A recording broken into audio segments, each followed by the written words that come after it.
الله الرحمن الرحيم.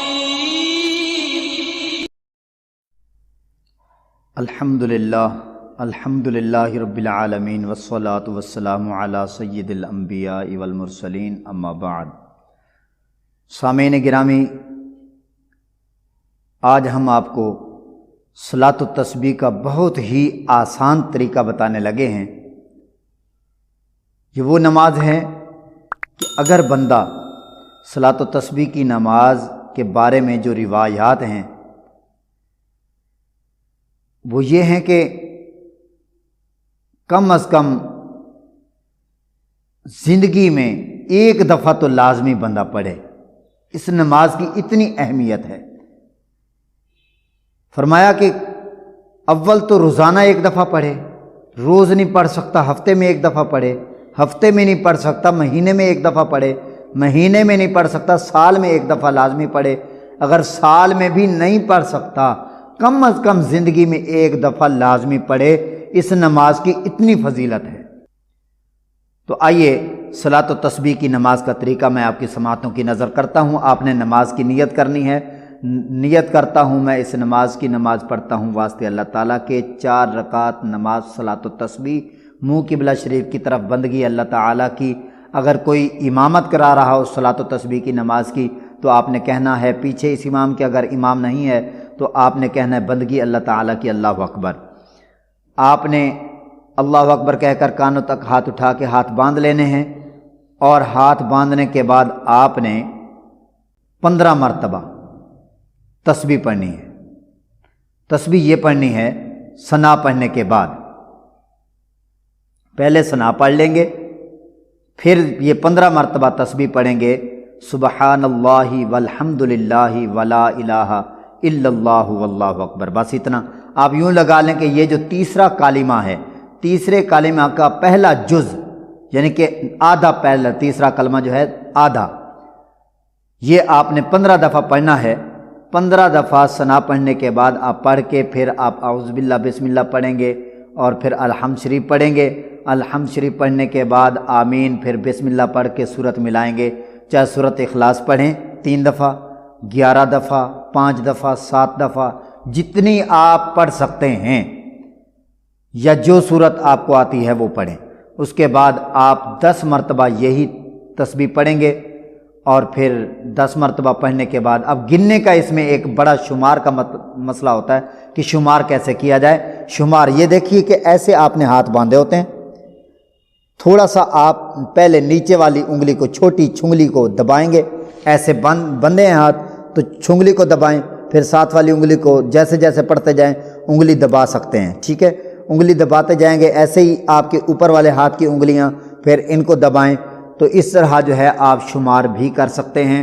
اور اگر ویسے تو آپ کو یہ اندازہ ہونا چاہیے کہ آپ ایک سانس میں کتنی تسبیحیں پڑھ رہے ہیں. اگر آپ ایک سانس میں 3 تسبیحیں پڑھ رہے ہیں تو 5 سانسوں میں آپ کی 15 تسبیحیں ہو جائیں گی، اور اسی طرح 3 سانسوں میں آپ کی 9 تسبیحیں ہو جائیں گی، اور ایک سانس میں ایک تسبیح، یعنی کہ 4 سانسوں میں 10 مرتبہ کر لیں، اور 5 سانسوں میں 15 مرتبہ کر لیں. ٹھیک ہے جی. ہر رکعت کے شروع میں جب آپ کھڑے ہوں گے 15 مرتبہ یہی تسبیح پڑھنی ہے، اور ہر رکوع میں جانے سے پہلے 10 مرتبہ یہ تسبیح پڑھنی ہے. اور پھر ہر رکوع سے کھڑے ہونے کے بعد، یہ میں جملہ بات کر رہا ہوں کہ کیونکہ عمل آپ نے ہر رکعت میں یہی کرنا ہے، تو ہر رکعت میں، یعنی کہ ہر رکعت میں آپ نے ایک رکوع کرنا ہے. رکوع میں جانے سے پہلے آپ نے یہ تسبیح 10 مرتبہ پڑھنی ہے. پھر رکوع کے اندر چلے جائیں گے، آپ پڑھیں گے سبحان ربی العظیم، سبحان ربی العظیم 3 مرتبہ، 5 مرتبہ، 7 مرتبہ پڑھ کے پھر آپ نے یہی تسبیح رکوع کے اندر 10 مرتبہ پڑھنی ہے. پھر آپ رکوع سے کھڑے ہو جائیں گے، سمیع اللہ لمن حمدہ، ربنا لک الحمد یا ربنا ولک الحمد. آپ یہ پڑھ کے 10 مرتبہ یہی تسبیح پڑھیں گے. پھر آپ اللہ اکبر کہتے ہوئے سجدے میں آ جائیں گے. سجدے کی تسبیح پڑھیں گے سبحان ربی الاعلیٰ، سبحان ربی الاعلیٰ 3 مرتبہ، 5 مرتبہ، 7 مرتبہ، 9 مرتبہ، 11 مرتبہ پڑھ کے پھر آپ نے یہی تسبیح سجدے میں 10 مرتبہ پڑھنی ہے. پھر آپ سجدے سے اٹھ کر بیٹھیں گے اللہ اکبر کہہ کر، 2 سجدوں کے درمیان بیٹھتے ہیں، 2 سجدوں کے درمیان بھی یہی تسبیح آپ 10 مرتبہ پڑھیں گے۔ پھر آپ دوسرے سجدے میں جائیں گے، سجدے کی تسبیح پڑھنے کے بعد یعنی سبحان ربی الاعلی، سبحان ربی الاعلی، یہ پڑھنے کے بعد آپ 10 مرتبہ تسبیح پڑھیں گے۔ یوں آپ کی ایک رکعت میں 75 مرتبہ تسبیح ہو جائے گی۔ تو ہر رکعت میں آپ نے اسی طرح شروع میں 15 مرتبہ ہر رکعت کے شروع میں، باقی ہر رکن میں ہر جگہ جہاں جہاں میں نے عرض کی ہے 10 مرتبہ پڑھنی ہے۔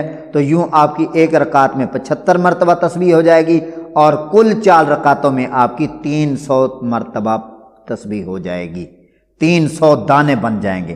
ٹھیک ہے جی۔ اب ایک سوال اسی صلاۃ و تسبیح کے نماز کے حوالے سے کہ بھائی اگر فرض کریں آپ پڑھ رہے تھے، امام کے پیچھے پڑھ رہے ہیں یا ویسے اکیلے پڑھ رہے ہیں، بھول گئے، یعنی کہ آپ نے 14 تسبیحاں پڑھی، شروع میں 15 پڑھنی تھی، آپ نے 14 پڑھ لی، تو ایک جو بچ گئی وہ آپ الحمد شریف پڑھنے کے بعد جب 10 مرتبہ پڑھیں گے ان کے ساتھ ملا کے 11 پڑھ لیں، وہاں پہ اجازت ہے۔ اگر وہاں پر نہیں پڑھ سکے، ایک شروع میں بچ گئی اور ایک جو ہے الحمد شریف کے بعد والی بچ گئی، تو آپ رکوع میں جا کے پوری کر سکتے ہیں۔ یعنی کہ ایک رکن میں اگر آپ کی تسبیح رہ گئی ہے، کچھ 1-2 دفعہ رہ گئی ہے، تو وہ آپ اگلے رکن میں اگلی تسبیح کے ساتھ آپ پڑھ سکتے ہیں۔ اگر رکوع میں رہ گئی تو آپ تحمید میں پڑھ لیں، تحمید میں رہ گئی تو آپ سجدے میں پڑھ لیں، سجدے میں رہ گئی تو آپ جلسے میں پڑھ لیں، جلسے میں رہ گئی تو آپ دوسرے سجدے میں پڑھ لیں۔ اگر پہلی رکعت کی بچ گئی تو آپ دوسری رکعت میں بھی پڑھ سکتے ہیں، تیسری رکعت میں بھی بچی ہوئی پڑھ سکتے ہیں، چوتھی رکعت میں بھی پڑھ سکتے ہیں۔ ٹھیک ہے جی۔ جہاں آپ کو مناسب لگے آپ وہاں پر اس رکن کو لمبا کر کے آپ یہ تسبیح پوری کر سکتے ہیں۔ القصہ مختصر یہ 300 مرتبہ فی رکعت میں، ایک رکعت میں 75 مرتبہ اور 4 رکعت میں یہ 300 تسبیحاں بنتی ہیں، یعنی کہ 300 دانے 300 مرتبہ آپ نے یہ تسبیح پڑھنی ہے۔ سبحان اللہ والحمد للہ ولا الہ الا اللہ واللہ اکبر۔ اگر آپ کو کوئی بات سمجھ میں نہ آئے تو آپ ہمارے نمبر پر رابطہ کر کے ہم سے پوچھ سکتے ہیں۔ دعا ہے کہ اللہ تعالی ہم سب کو عمل کی توفیق عطا فرمائے۔ آمین ثم آمین یا رب العالمین برحمتک یا ارحم الراحمین۔ السلام علیکم ورحمۃ اللہ وبرکاتہ۔